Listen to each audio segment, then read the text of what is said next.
আজমতুল্লাহ ওমর জয়ের সঙ্গে অলরাউন্ড পারফরমেন্সের সাথে পারভেজ হোসেন ইমনের দায়িত্বশীল ব্যাটিং। ঢাকা ক্যাপিটালসের বিপক্ষে দুই বিভাগে দাপট দেখিয়ে দুর্দান্ত এক জয় তুলে নিল সিলেট টাইটান্স। বিপরীতে আসরের প্রথম পরাজয়ের মুখ দেখল শাকিব খানের ফ্র্যাঞ্চাইজি। শামীম সাব্বিরের প্রচেষ্টাও বাঁচাতে পারেনি তাদের। ঢাকার বিপক্ষে সিলেটের এমন জয় নিয়ে বাকিটা জানবো রিপোর্টে। 360 ডিগ্রি ব্যাটিং শামীম পাটোয়ারির। ঢাকা ক্যাপিটালসের সবাই যখন ব্যর্থ, ছক্কাচারের তাণ্ডব চালান পাটোয়ারি। প্রতিটি শটই চোখ জুড়ানো, হৃদয় জয় করা। যদিও সিলেটের মোহাম্মদ আমির, আজমতুল্লাহ ওমর জাই, নাসুম আহমেদের বোলিং তোপে ম্যাচটা জেতা হয়নি পাটোয়ারিদের। ঢাকার সিলেটের ভক্তরা খুশি, রাজধানীর দল ঢাকা ক্যাপিটালসকে নাস্তানাবুদ করে। তবে শামীমের ব্যাটিং হৃদয় জয় করেছে সবার। সিলেটের দেয়া 174 রানের জবাবে ব্যাট করতে নামে ঢাকা ক্যাপিটালস। ওমর জাই, নাসুম আমিরদের সামনে রীতিমতো ব্যাটিং ধসের মধ্যে পড়ে যায় ঢাকা। মোহাম্মদ আমির স্বীকার করেন ঢাকার ওপেনার জুবাইদ আকবরীর উইকেট। নাসুমের ঘূর্ণিতে কুপকাত উসমান খান। সাইফ হাসানের কপাল পরে আজমতুল্লাহ ওমর জাইয়ের বলে। মোহাম্মদ মিঠুনকেও সাজঘরের পথ দেখান ওমর জাই। বোলারদের এমন সাফল্যের মাঝে অধিনায়ক মেহেদী হাসান মিরাজ আসেন আক্রমণে। এলবিডব্লিউর ফাঁদে ফেলেন নাসির হোসেনকে। মাত্র 43 রানে ঢাকা হারায় 5 ব্যাটারের উইকেট।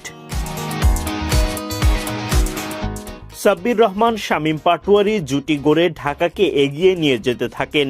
নাসুম আহমেদের বলে উইকেট হারানো সাব্বির 19 বল খেলে করেন 23 রান।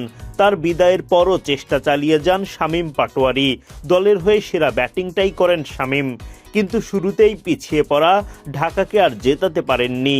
দাপুটে জয় তুলে নেয় সিলেট টাইটান্স। সিলেটে বছরের প্রথম দিনে মুখোমুখি হয় স্বাগতিক সিলেট টাইটান্স ও ঢাকা ক্যাপিটালস। টস জিতে আগে বোলিংয়ের কথা জানান ঢাকার অধিনায়ক মোহাম্মদ মিঠুন।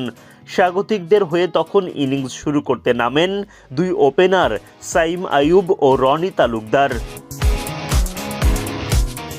সিলেটের শুরু মোটেই তাদের মন মতো হয়নি, তবে ঢাকা যেন একেবারে ঠিকঠাক।